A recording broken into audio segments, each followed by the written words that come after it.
Hi, I'm Ian Whittaker, host of the JCDecaux Digital Changemakers podcast. The Digital Changemakers podcast showcases industry research and insights to inspire senior marketeers to push the boundaries on their marketing strategies and become change agents in their organizations. In this episode, we're going to discuss a topic which is constantly climbing marketers' agendas and can't be ignored: sustainability. JCDecaux has been working with Campaign on a new report to market, looking at the importance of sustainability in brands' media planning. While some brands may prioritize media channels that have proven sustainability credentials, others acknowledging the importance of sustainability felt other factors would always sit higher. Having launched a call to arms to market for brands to bring sustainability higher up their agenda when it comes to media planning, JCDecaux is pleased to welcome a pioneer in the space. B Corp certified and very much focused on long-term cultural change, Giffgaff's Georgina Bramall, Marketing Strategy Director, is with us to share her experience and learnings for others trying to push sustainability further up their organization's agendas. George, thanks very much. Hi. Thanks very much for coming in. It's a great delight to have you here. So really appreciate it. And obviously, train strikes doesn't make things doesn't make things easier. But anyway, enough of that. We're here to talk about sustainability, and obviously Giffgaff's doing some great things in that field. But maybe as a starter, could you just sort of go through sort of type of organization Giffgaff is, its purpose, and then also as well talk a little bit about your role as well. Sure. And your background. Yeah, so let me just set the scene then. So I guess Giffgaff is relatively young. We're about 14 years old, and we primarily play in the kind of connectivity space. So you'd know us as a telecoms provider. We tend to think of ourselves more as a kind of tech platform. So our role ultimately is to connect consumers with the services that they want. We were invented back then really as a disruptor to what was the traditional model. So the traditional model was all around kind of getting a phone with a contract, being locked in for, I think then it was about 18 months. It's now 36 months in terms of a contract. So we were set up very much as the antithesis to that. So the David to the Goliath of sort of the telco world. And I think most people would know us from that kind of brand disruptive challenger kind of mentality. Obviously, we've grown up a little bit over that time, as you would expect, but also so has the sector. So in actual fact, you can now get the products that we used to have exclusively across most of the other telco providers. So there's been a real change around decoupling, sort of phone and contract, lots of people moving more into the SIM-only space. So our challenge really is that disruptor brand is what's next? How do we continue to innovate?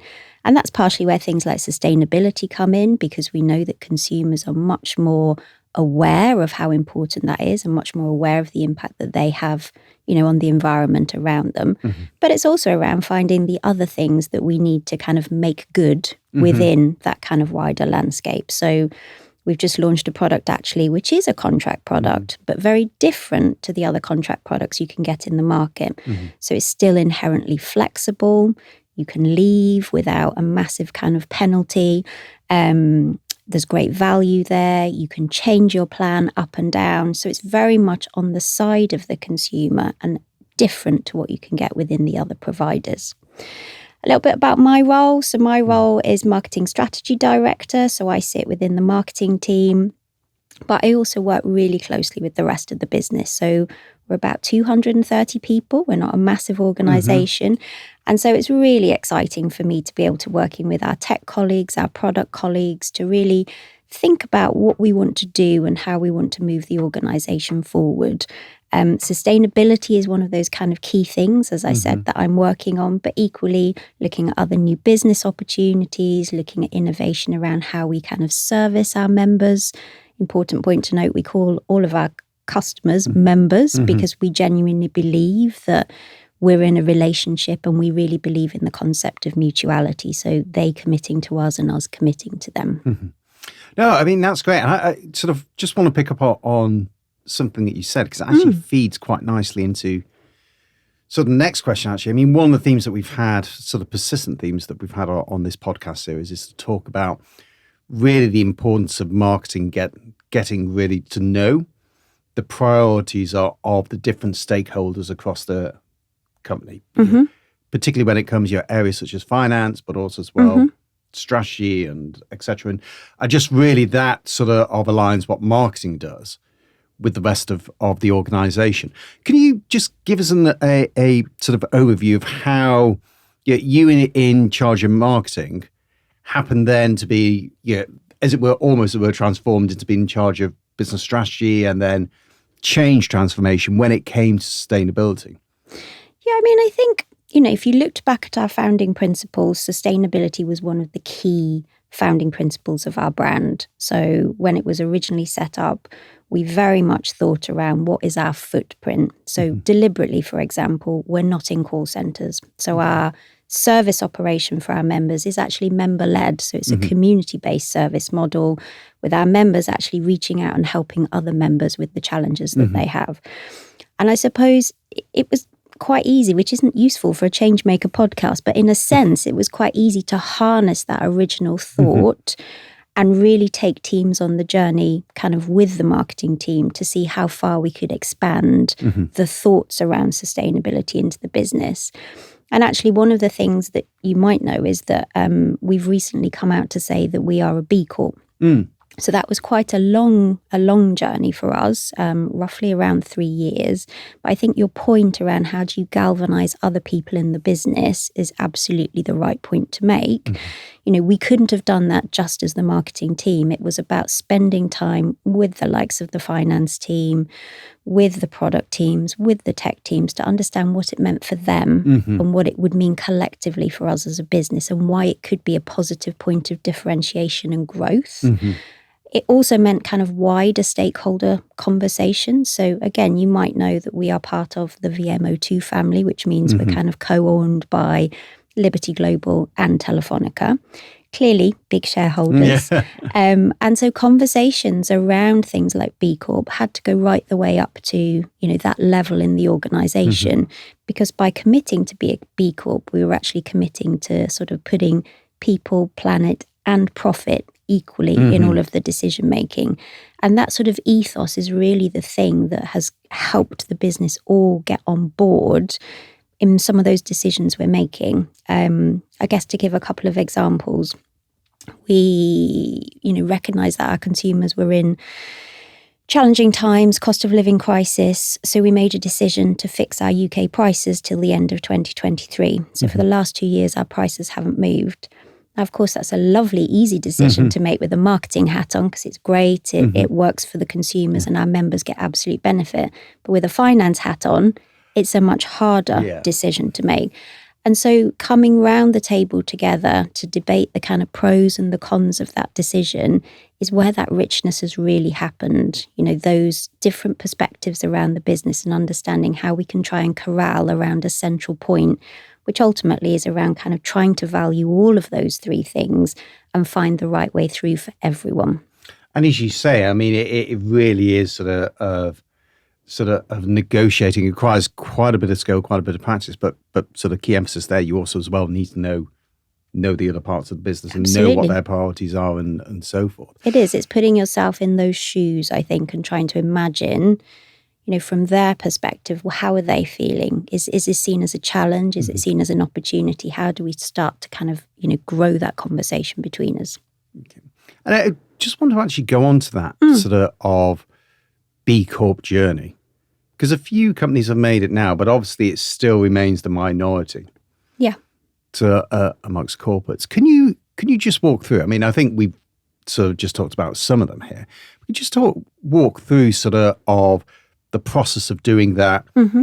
Some of the challenges that you found. I guess also as well some of the things that maybe you found sort of unexpected when you were going through that journey. Yeah, absolutely. So I mean, you're absolutely right. I think B Corp isn't as well known perhaps in the UK as some of the other marks. So, I think people are really familiar with things like fair trade, for example. That's really cut through into consumer conscience. So actually, there's a really lovely story.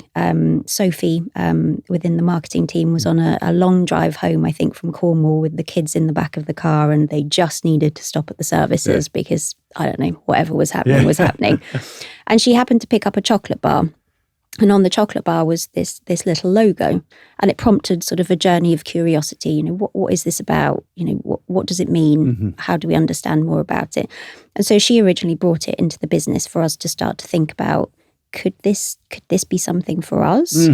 You know, I guess predominantly to be much smaller organisations who had kind of taken that B Corp accreditation route. We were quite big in comparison, and obviously part of a much larger organisation. So there was a lot of kind of fact-finding and exploring as the first part of that journey to really think about, is it something we can do? What would we need to do to be able to kind of move forward credibly in this space? We did an initial assessment. I don't know how familiar you are with the process, but we sort of did our own sort of internal scoring criteria and kind of got to around 70, 75, I think it was. The threshold is 80, by the way, from a B Corp perspective. And so we thought, actually, we probably do have enough sort of skin in the game to pursue this. So we actually brought some external help in. So we worked with an agency partner who had taken some other businesses through the accreditation journey. They worked very closely with us, helped us really kind of understand the nuances of kind of the question and how we can sort of showcase our evidence, if you like, that we were in the right space. The process, as I say, took us about 3 years, but a lot of that was the initial kind of fact-finding. Once we'd actually made the submission, I'd say it was probably about a 18-month-ish process.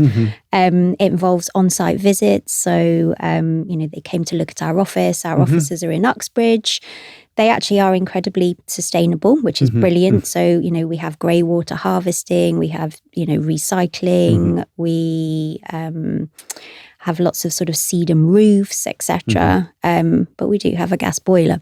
So, you know, it was really working through all of the kind of positives, where the challenges might be, how we move forward. And then actually we, as I mentioned before, we've always got some senior stakeholders in terms of kind of Liberty and Telefonica. And to actually complete the B Corp process, what you have to do is sign what's called an Articles of Association. So that effectively moves you from a shareholder perspective to, instead of thinking about just the profit, it's moving to that sort of triple bottom line thinking. And as you can imagine, you know, as shareholders, major shareholders, there was some quite interesting conversations around that. And I think the way that we tackled that was really a lot of kind of pre-work, pre-lobbying, explaining what the difference was, why it could be a potential competitive advantage for us within the mobile space, and build on that sort of existing challenger narrative that we have as a brand. And so we went through the process. We were accredited with 85.8, I think, points at the end. So, you know, a good number over the sort of threshold. But the journey doesn't stop. So, you know, the process towards recertification, it's a 3-year sort of rolling cycle. So we are already on that journey. You know, what can we do better? And I think that's what I really love about it. It's about that sort of process of continuous improvement. You know, what was good 3 years ago is not going to necessarily, you know, reach the bar this time. So it's a really great process to kind of keep you accountable and keep you moving forward as a business. And also as well, consumer expectations and consumer demands also change as well. Becoming a B Corp, how have you found that with your members when look at it sort of in terms of how they value it, sort of how it helps you in terms of the marketing as well? Yeah. And the impact it has on the business overall. Absolutely. So if I take members first, we have kind of a rule, funny word, but a process, if you like, whereby any big decisions we take, we absolutely consult our members before we take the decision. So actually the members were engaged very, very early in the process. We outreach to the community, sort of talked about our intent in the space, you know, garnered opinion, garnered feedback from them. Generally, as you can imagine, quite an engaged bunch of people anyway. Very, very positive response. And, you know, a lot of challenge actually, you know, oh, that's great, but what does it mean? How are you doing it? What does it mean for me? And really, I guess we started from a marketing perspective to think about this equation, which is sort of value and values. So we know that our members, you know, in the majority come to us because we offer sort of great value for them. But what we're also starting to understand more around is that members are feeling that their values are not being compromised by going down the value added route. And I think that sort of sweet spot between value and values is just something that we're finding really interesting. Okay. And we're finding really helpful as we're bringing our marketing communications forward to really think about how do we appeal more broadly to members? How do we underpin their value set, their beliefs? How can we help to support that? So it's a really good addition to the work that we've been doing, and a really good sort of underpinning. It adds a little bit more credibility, I think, to the work that we're doing. We've always been pretty good in this space, to be honest. You might be familiar with some of our previous campaigns around kind of the more circular economy side of things. So in 2019, we sort of took a different tack to the rest of the market. We didn't necessarily push new phones. We knew that our members needed some added value, and we also wanted to kind of start to really think about how do we get this circular economy up and running. So refurbishing phones, recycling phones in a responsible way. Today, I can say that 75% of our business is refurbished, which is amazing. Yeah. And we can also see that other telcos are stepping into this space, which is also amazing for us, to be able to kind of stimulate the market to respond to actually what is a trend within consumer, to your point, consumer world. So we see the new entrants like Backmarket, for example. We see some of the bigger MNOs with a much more consistent and considered refurbished offer. And actually, that in itself is a great thing to bring into the market, I think. I mean, you're a big out-of-home, you might even say huge out-of-home advertiser, and you sit on the campaign and JCDecaux sustainability strategy sort of panel with things. What are some of the key findings that you're learning from that? And I guess also as well, some of the implications that you think about in terms of what other companies or sort of across the range need to pick up in this space. Definitely. So we have a bit of a philosophy which is called responsible reach. So it's all around kind of balancing our need as a brand to obviously reach more consumers, but in a responsible way. And so when we're kind of working on pulling together a media plan, we're really looking for partners that sort of share that ethos. So, out of home, a great example. We've done 2 recent campaigns, and what we've really appreciated about those kind of elements of the campaign are things like, turning off out of home screens between sort of 11 o'clock and 6 o'clock in the morning. Very few impressions served, I imagine, over that time period, but it's just a habit and a hangover in the industry right now that most companies keep those screens turned on. We've been working with partners, we've turning those screens off. Other things I think in out of home that are super interesting are things like the new materials that are coming to market that actually help purify the air around the out of home advertising, the removal of PVC from kind of the substrates, obviously some of the sort of furniture initiatives, if you like, so bus stops, charging points, defibrillators even. They just all add extra things for a marketeer to sort of be aware of as they're building the marketing plan. And what we've established with our agency, which is MG, who kind of plan all of our media with us, is that as we are signing off plans, we're looking at the traditional metrics. Of course, we're looking at reach, we're looking at frequency, we're looking at the cost, but we're also looking at the carbon impact. So we're looking at all of those things as we're signing off that media plan and making decisions based on all of that. So it's really bringing that sort of responsibility to the forefront and making sure it's part of our decision-making criteria. And that's it's a key point, particularly with the increased regulations as well around the sector as well. I mean, it's a must-have in many ways. It's a must-have from we need to do this in order to push the agenda forwards, but also as well need to do it as well because of the regulatory side of things as well. And it feels as though that side of things is only going to increase in the future as well. I think so. And we would encourage that, I think. I think it can be quite tricky to navigate through. And I suppose one of the things that I would challenge the industry on is how can we just bring a bit more consistency? So, of course, there are different rulings for different things. There are different carbon calculators out there that kind of calculate things in slightly different ways. I think it can be really hard as an advertiser to work out, well, what is good or what is right in this space. And so really, I think we need the industry to come together more and agree, what are the set of metrics that we are going to hold ourselves accountable for, because that will just make it so much easier for everybody to know kind of what good looks like and where to kind of hold that benchmark of accountability. I think that's absolutely key. I mean, one of the themes that I often say to people is look, when it comes to calculations, and you say there are providers out there with the with their estimates of emissions and so forth, but it's actually not the output of a model that's critical. It's actually the input and the assumptions that go into it, and that can really because not only does that define the output, but also as well it skews behaviours as well. It certainly can do. Yeah, it certainly can do. Do you think there's any progress in that sort of standardisation, or do you think we're still...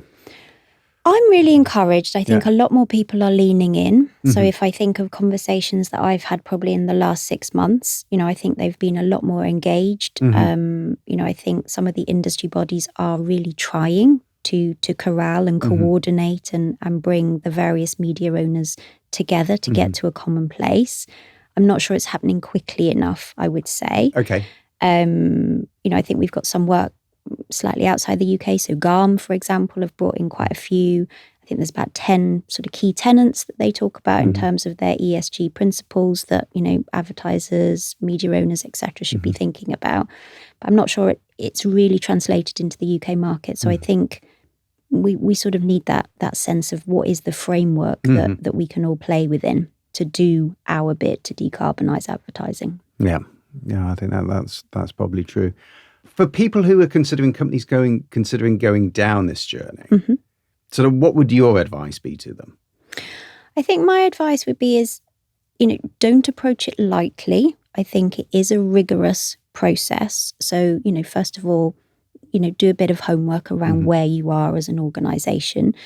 I think ultimately have a go. We have a saying within Giffgaff, which is around start by starting. So it might mean that you've not got everything that you need to make the perfect decision, but you've got enough ingredients to start along the way.